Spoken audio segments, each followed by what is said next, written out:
being orchestrated through how you're going to take over these control points, or how you gang up on an enemy hero. These things are pretty important, and the best teams we see have that hyper good communication as they go through the map. One of our one of our people in chat asked he doesn't fully understand the focus concept. It. Go ahead. Yeah, I mean, let's say it like this. Like again, if you're familiar with, well, in a lot of games you have powers that cool down over a period of time, right? I fire off something, I'm going to have to wait a certain amount of time before it cools down. Focus doesn't work that way. Focus is different in that I accumulate power through the match to power up a focus, and until I get enough to get one full focus charge, I can't use it. You can carry more than one focus charge at a time. And in fact, this is one of the things we see is new players, in fact, forget to use their focus, or maybe don't even know they can. And simply, the focus key is the F key. So it's a little easier to remember in that regard. What you'll end up doing as you progress through the map is you'll see the skill that you have there on the far right is your focus skill. And you'll start to see a little power bar incrementing from nothing all the way to a full bar there on the right. That's when you know you've accumulated a charge. When you start accumulating more than one, it'll show you a number 1, 2, 3. That's how many focus charges you've built. And in fact, like we were talking about some of the creatures there, some creatures, if you want to use a focus charge to upgrade them, it may actually take 2 charges to do so because the upgrade is that potent. Yeah. But the primary way to use your focus is to unleash your murderous, devastating super weapon. I like to call it I like to call it the ultimate ability. My character's ultimate. I think that's a good way to put it. Yeah. It is, and in many ways, it's the purest expression of the character in using its ultimate power, right? Like for HK, as we were talking about, it's that barrage of missiles, right? He's always firing a machine gun. He's got a rail gun. He can turret and throw a mortar. But when that barrage of swarm missiles comes out, people are going to die. Yeah, and quite a bit too. So if you got them like all clustered around a creature, trying to take out one of your creatures, I'll turret down, and I always do the one where I take 90% less damage when I'm launching it, and I just lay waste to people. It's just like the most gratifying thing in the world, watching the chaos unfold. So much fun.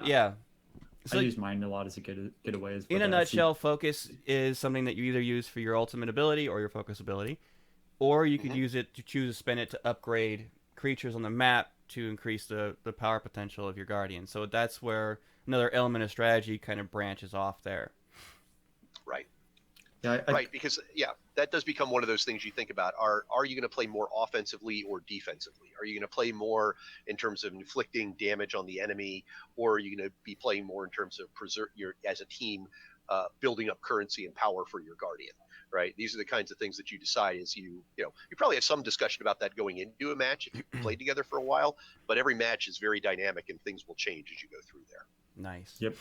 All right. So we're going to move on to some other things.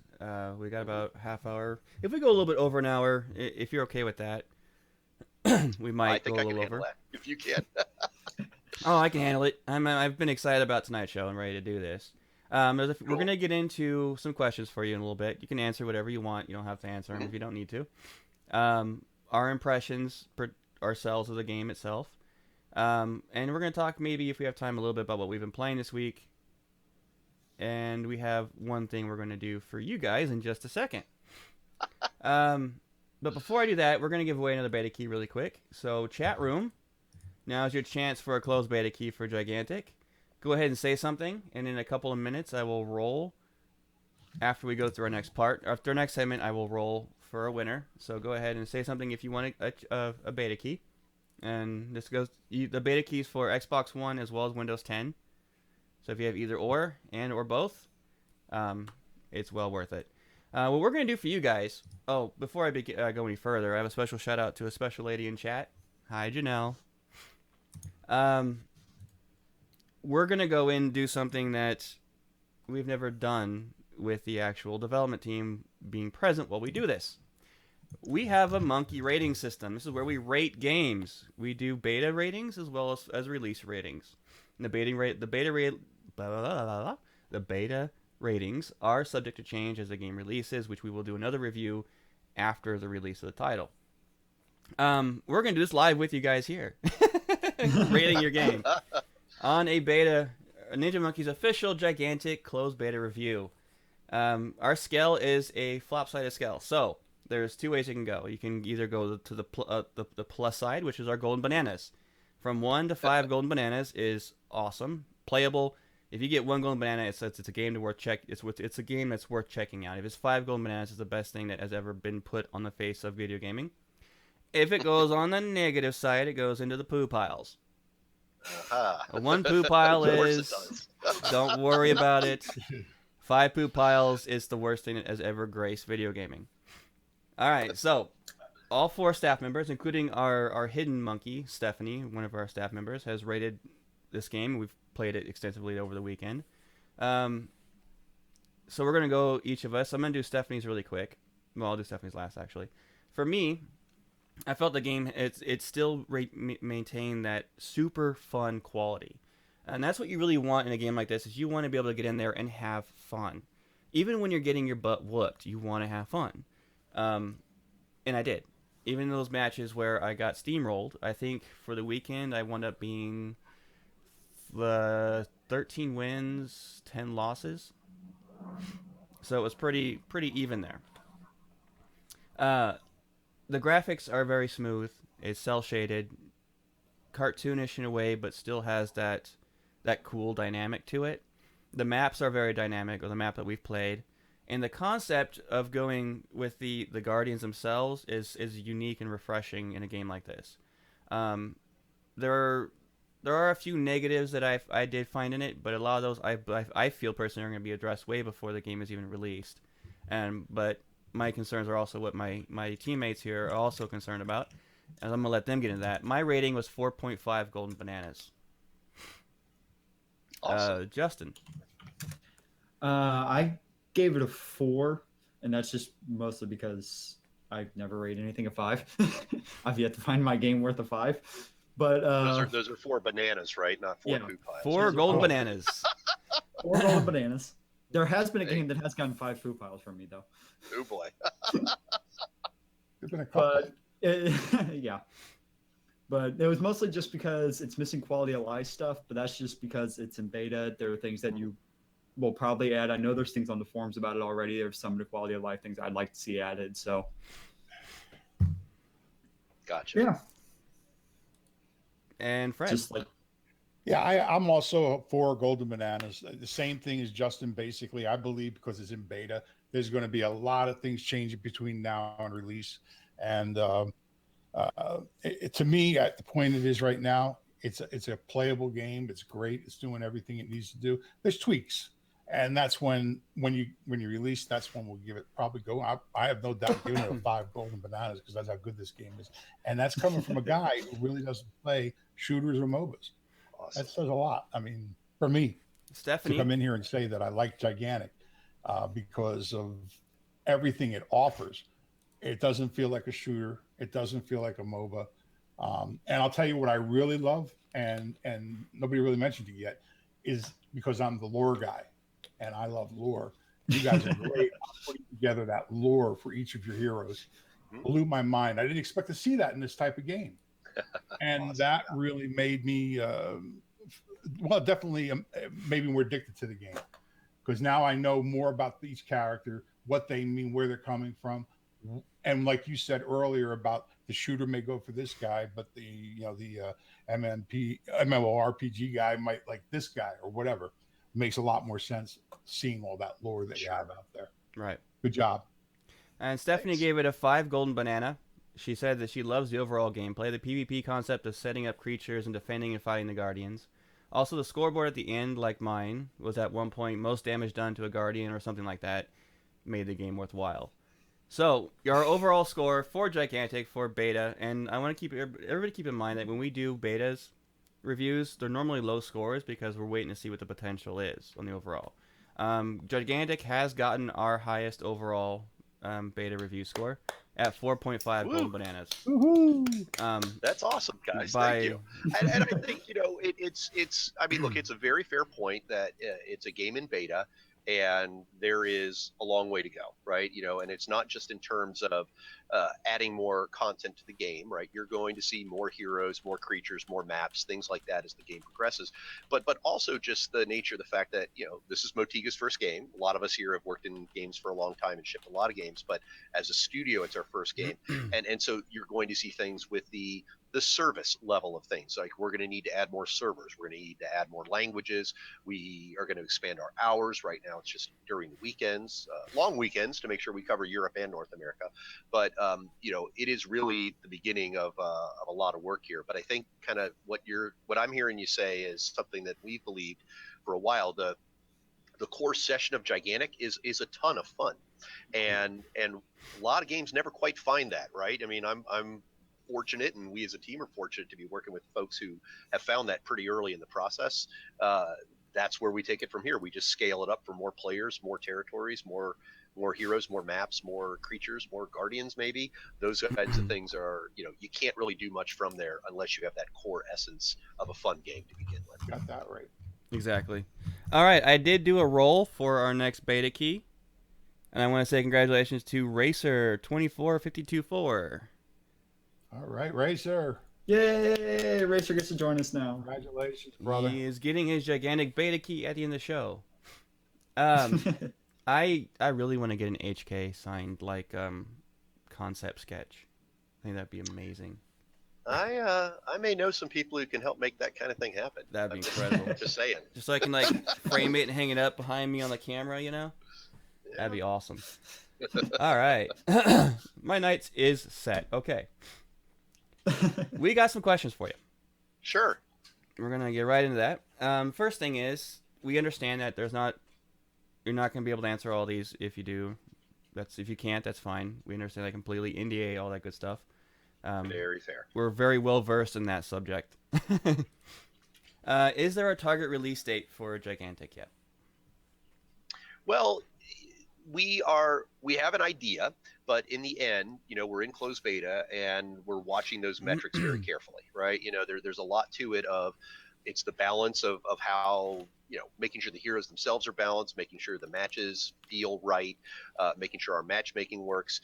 These are metrics that we look at very closely, and as we add more servers and add more territories and things, those things are going to change as we go. So it's fair to say that, yes, we have some timing in mind, but we wouldn't really be comfortable talking about it yet because we just want to see how the beta goes as we go from, right now, like as an example, right?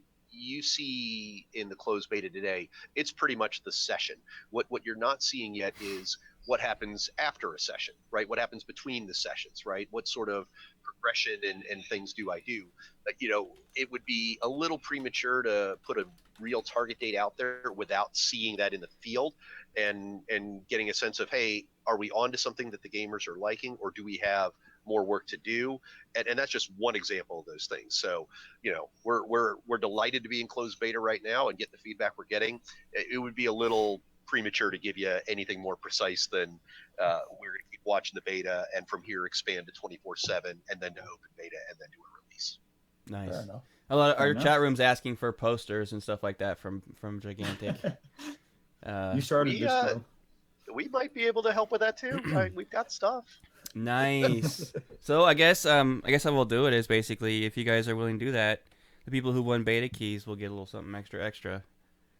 For being awesome. I know some people who can do some stuff. I think we can make something like that happen. Awesome. Awesome. We thank you greatly. I'm sure the Thank you. fans of the show thank you. How many maps do you guys plan to have in game at launch? Did you guys have a rough estimate of that, or? Well, here's what I can tell you. Those who have been in the alpha have seen two different maps. If you're playing in beta now, you're largely seeing the Canyon map, which is probably what you Right. saw at PAX East and PAX Prime. Canyon is a map that is really designed to be a little more approachable for new players, right? It's a little more of a straightforward map, and there's some corners and hiding spots and things, but at the end of the day, it's a pretty good map for people who are learning the game as opposed to having to figure out the nuance of a map.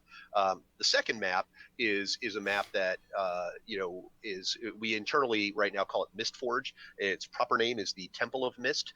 That's the map that you've seen in things like the reveal trailer that we put Yeah, out I saw at that one. just before PAX last year, right? And so that's it's a lush sort of vibrant map with a lot of it's got waterfalls and rich vegetation and things, and just a really a very different looking map, not just from its aesthetics and visuals, but also from the way it plays. A lot more little secret passages, and things change dramatically when a guardian rages through the battleground, and a staircase gets wiped out and things.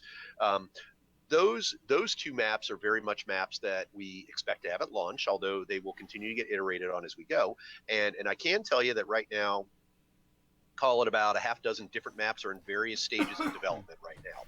I think our goal would be to have more than those two, but I couldn't tell you how many of the 6 or so that are underway are going to be ready for release. Pretty confident you'll see more during the beta, though. That it won't be, you won't be waiting for launch to get another map. So we won't be playing Canyon the entire time then. That's good. I like the Canyon map, I do, but I want to see more variety. Yes, I would hesitate to give you a direct time frame, but I don't think it'll be too long before. I wouldn't expect you to be honest, actually. Quick question though. Okay, a lot of MOBAs do this costumes, like different types of looks that you can get for your character. Do you guys plan on adding new heroes after launch, and possibly new costumes and looks for each hero, or? Absolutely on both. And in fact, what we've done is we've shown a few of the skins that are coming for certain characters that we showed a few off at Gamescom, in fact, and I'm trying to remember, it might have been a skin for Taito and a skin for Wu, actually. We've done a little of that over the summer at E3 and things as well. So, that is absolutely the goal, that there will be multiple skins for people to choose from. And that's frankly, it's partly how gamers like to customize what they're doing. It's also something that we think accentuates the unique art style we've got. All these models are very, very detailed in their animations and in their effects, and the skins add a much richer dimension to that than just having one all the time. And so, that'll be absolutely be something that we're doing. And in terms of adding more heroes, that too as well is coming. And so I think I can tell you'll see another hero coming into beta soonish as well. And but it is the nature of a game like this that you're always looking to add that kind of content, add new heroes that appeal to a wider range of players, add more skins so people can customize it the way they like. This is absolutely part of beta, and then on into launch from there, where it should just keep going. Nice. Cool. This next couple set of questions is more up Justin's alleyway. Justin, why don't you ask 5 first and then ask 4? Okay. I'm a big esports guy. I pretty much one of my monitors is constantly on some esport event going on. So, what are your plans for esports, or do you have any or are you just still working on your plans for that in the future?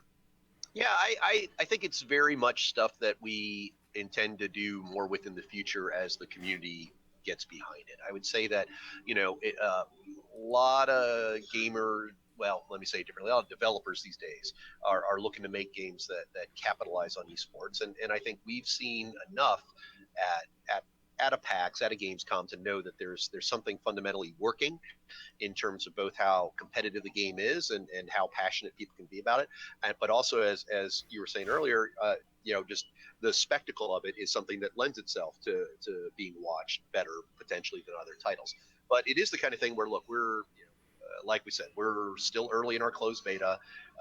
We're excited about what we're seeing, and we're thinking about those things, but it's a little ways off for us to get serious about esports right now, other than to think about and work with our community on, well, what are the kinds of features we need to have to make this work, and what sorts of things are working out there in esports, what sorts of things are not.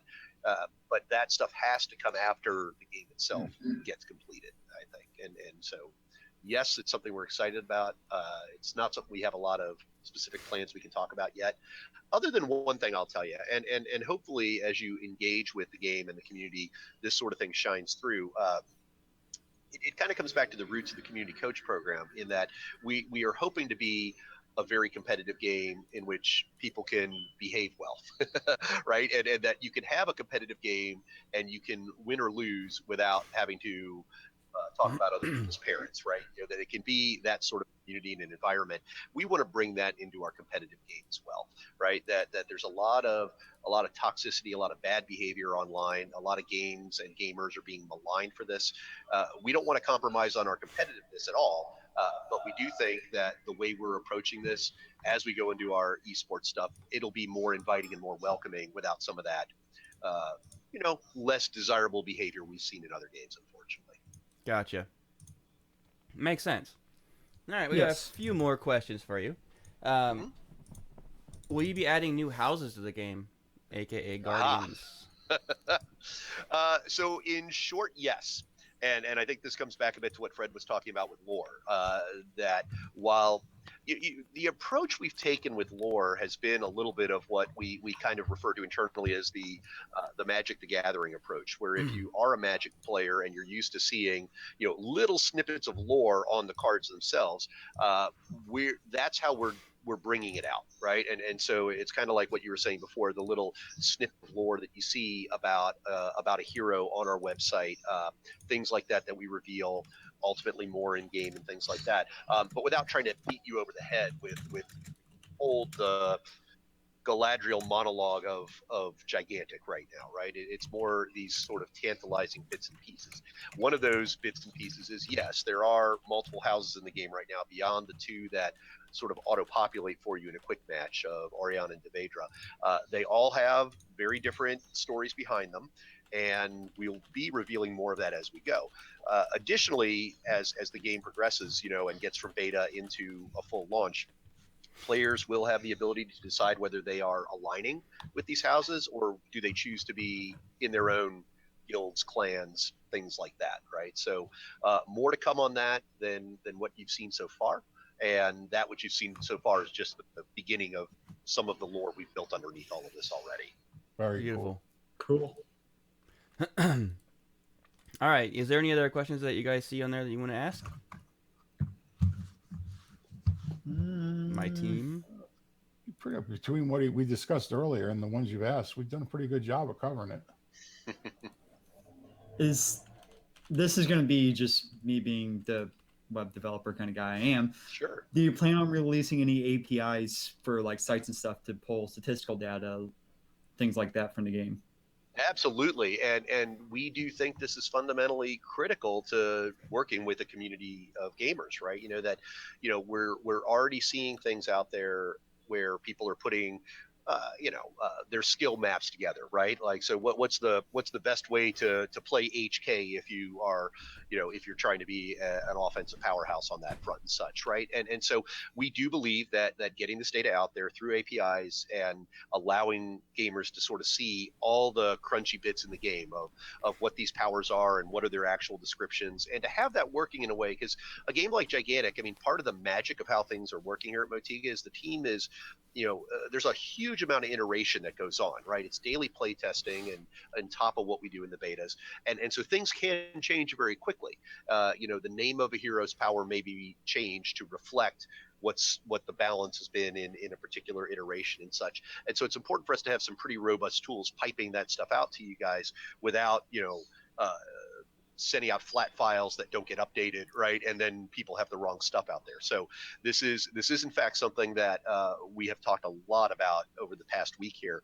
I expect you'll see more of that surfacing on our website during closed beta, but more importantly in the form of rich data feeds that we can send to the community to use for their purposes of making tutorials, making style guides, making their own assets and web pages. We think this is super important.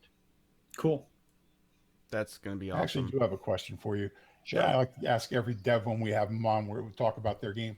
What's your, I mean, you talk about HK a lot, so I assume you like it. But is he that your favorite hero? Is that your favorite hero, or do you have a favorite hero? Yeah, he is, and but he's not the only one I play, right? I mean, I think for HK, for me, I think there's just I'll be honest, there's something I find adorable in his animations, right? Maybe as a grown man, I shouldn't say that on a live stream. I would say more but- BA. yeah. but to see, I just love how, I love his animations, and I think you see, just care in kind of how, when he turrets up, how much work is going on in that, the little lens flare coming off his eye as he looks around, there's something just very, you know a lot of craftsmanship has gone into that hero, as have all of them. But on the flip side, right, there are a few things in the game that are as devastating as a fully empowered swarm attack from HK, and so that kind of dichotomy of, oh, look at that cute little Wally robot who just killed everybody on the control point is a lot of fun. Gotcha. But not just HK. I play Mozu a bit as well, and I don't think I've got Mozu down quite yet. There's some real high level stuff to think about with her teleport and almost using that as a weapon, where you can move into some surprising places and inflict some damage on that. I played Wu for a little bit, but it's a tough one for me because I'm not great at fighting games, and there is certainly a combo sort of mechanic there that you want to learn when you get good at Wu. I love the character, but I never quite got his tongue down. Like, never, get over never here. quite got on target with the tongue. But those are probably the three I've played the most. Gotcha. Thanks. Yeah. For me, it's HK and Chinook. Interesting. Yeah. That Impressive one. And again, his focus does damage. You build him up right. He is a damage dealer. You can set him up to where he can just do some insane damage, but he's like a paper cannon. So you got to be careful. Yes. What about Gnosis? I've Yeah, Fred? him. Yours was what? Lord Gnosis. Okay. Well, and he's a fun one too because he's not as, I mean, how would I put it? He's not as tank as Margrave, right? But he does bring a little range as well. Yes. And sometimes just enough range to really make a difference in being able to strike something afar, as opposed to Margrave, who's all melee all the time. And so right now those guys are our two biggest bruisers in the game, but they do lend themselves to some very different play styles. Yeah. Yeah, Bardassi and Zenobia were my two girls. Yeah. Nice. I just rolled for another beta key. And congrats to Janelle_S126. Congratulations. Congratulations to probably the son. Yeah, most likely. All right. So I think we're going to go ahead and call that good for the questions for right now. We are getting down on time. We are going to be hosting at some point, and hopefully with some help from the Gigantic team, a little amateur tournament once the game is released. We've talked a little bit with you guys about it, and we would like to do that and have some fun with it. We've talked about doing some amateur tournaments for our show and our fan base just to have some fun with and get a little something out of it. So we will be putting that together, so you stay tuned to our website and the show, and we'll be talking about that in the future. Is there anything else we want to talk about before we call this a night? Well, welcome back, guys. Yep, yeah, we are back. And we got start out with a great way, actually, having a great guest, a great guest on the show for a great game. I think. Yeah, thanks, guys. Thanks for having us for this one. That's I got to tell you, I wasn't sure where that golden banana poo pile thing was going to go, but very, very happy with that as well. That was a very nice surprise. Thank God we don't give out something when it's either way, I guess. Yeah, exactly. Is there going to actually be a thing sent to the office? That's yeah, it's in the mail. You have a bushel of bananas on its way. And when you open your door, you see a flaming. Was that a paper bag? Don't step on it. Yeah, exactly. Oh man. We've actually had we've had a couple of games that hit the poo pile on the show. One of them hit it after beta. After their beta release, they released it too soon. Yeah, they went from being like a 1 or 2 golden banana down to a 2 poo pile. It was just bad. Well, but that's the nature and the danger in game development, right? If you, that's what a beta is about, and I think at some level that's why we're look, we see a lot of potential, and we really like how the community is engaging with things right now. But there's a lot of work to do, a lot of polish to put on this thing before we're ready to say it's a launch for that very reason, right? They're the guy, you guys, the guys that are listening to you and such, right? These are gamers who kind of get that and understand what a beta is versus a release product. But once you say launch, you start talking to a whole range of people who don't, and it will be too late to say if you launch with the wrong product for them, they're not interested in being part of that journey and helping to make it better. You can lose a lot of people very quickly, and it's a sad thing when that happens. All that effort going into something, all that passion the team put in, it's super important to take the right time and do a good long beta and make sure you get it right. Amen Good to hear you that. say that. That's exactly what we wanted, hoping you were going to Come out say. before their time. I hate that. All right, guys, we're going to end the show by going quickly what we've been playing for the week. I know it's some of our listeners' favorite thing that we talk about. For me, Gigantic, all weekend. I've been playing a lot of Hearthstone lately. I fell in love with it again. I play with my son. We have our own little tournament. Him and I do together. I hit rank 15 finally in rank play, and I am now known as Bad Luck Joe in Hearthstone because I have the worst draw of the cards possible.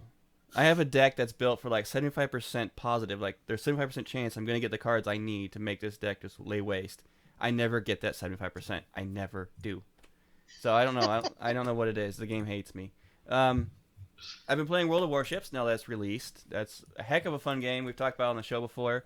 We will be doing an official review on that in the near future. And hopefully we'll be getting the Warships team on with us. They've expressed interest to come on the show. I've been playing ESO, getting back into that with my boys at BOR, Brotherhood of Redemption. Amazing guild. Love the guys. And I got a little quick rant. Angry Birds 2. Uh-oh. They went full free to play on it, and it's retarded. I hate the way they're doing it. Why would you even put that on your I piece? loved the original Angry Birds. But then they screwed that up, too, when they went free to play. Even though I paid for it, now I'm getting all these ads, even though I paid for the stupid thing. And now they're making a movie.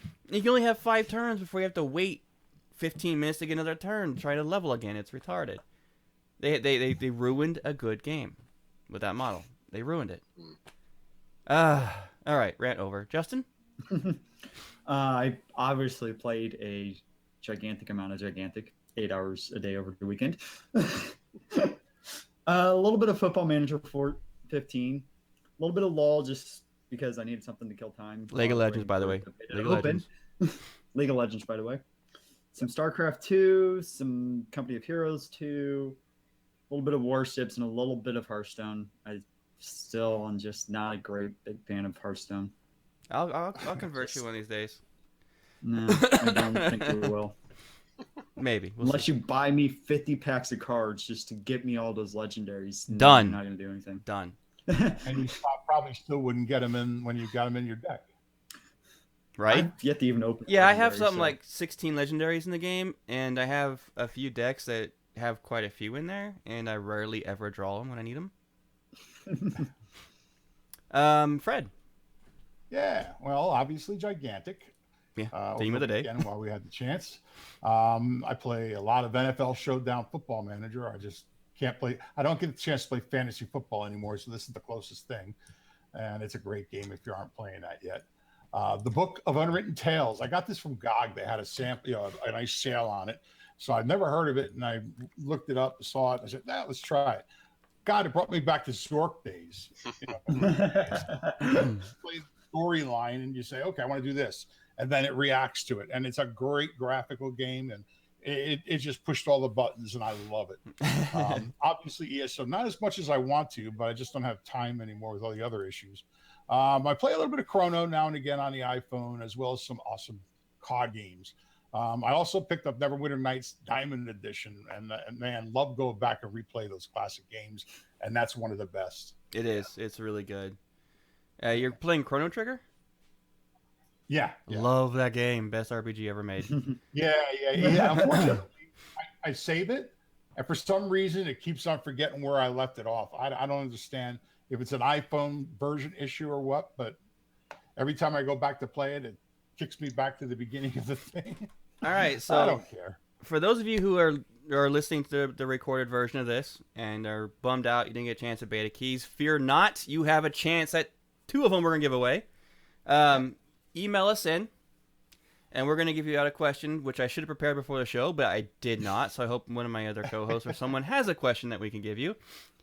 Email us in at nmgamingshow@gmail.com with your answer, and the first 2 that get the correct answer will be winning the beta key and whatever little prizes we can throw at you. So, do we have a question, guys? Because I was completely unprepared for this, even though I knew I was going to do this. Lordy, oh lordy, oh lordy. How about we do something from the Gigantic website? There you go. How about this nice easy one? Which hero has the gore skill? Has the what? The gore skill? Has the gore, Gore base skill? All right. Which hero has the gore skill? That is your question. And you can go to gogigantic.com and you can look it up there. And even if you don't get in, you can sign up for beta at that site as well. Guys, fantastic return show. Had a blast tonight. David, thank you so much for coming on and talking with us. You bet. We Thanks hope for to have having us. We hope to have you guys on the show Guys again in are the a future. blast. Love having you guys. Yeah, you guys have an open invite to the show anytime. Excellent. Well, we'll be back. Awesome. Awesome.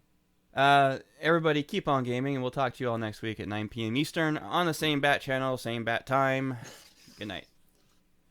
Night, everyone. Good night. Adios, amigos. Peace and safe journeys.